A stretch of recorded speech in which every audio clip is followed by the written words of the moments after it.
মনে হতে পারে বাঁধন ছুটে পালাচ্ছে কোনো গরু।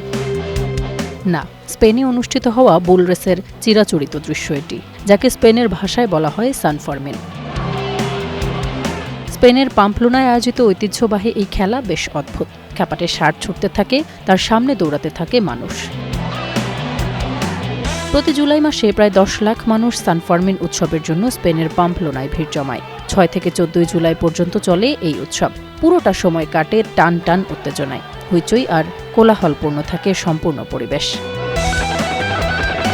প্রথম দিনে ষাঁড়ের দৌড় শুরু হয় 7 জুলাই থেকে। কিছুটা ঝুঁকিপূর্ণ তো বটেই, তাই এই বুল রেসে বয়স সীমা বেঁধে দেওয়া হয়।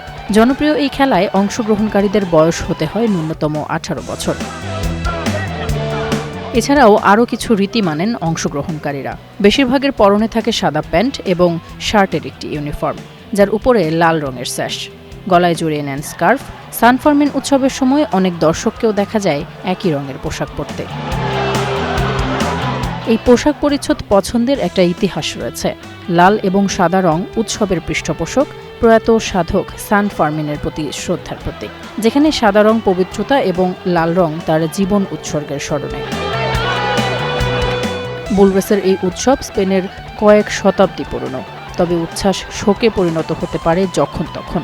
ষাঁড়ের গুঁতো কিংবা হুড়োহুড়িতে হতাহতের নজির বিরল নয়। অনেকেই এই খেলাকে নিষ্ঠুর উন্মাদনা বলেও মনে করে থাকেন। আবার পশু অধিকার কর্মীরাও এমন আয়োজনের ঘোর বিরোধী। তাসফিয়া তামান্না, স্টার নিউজ।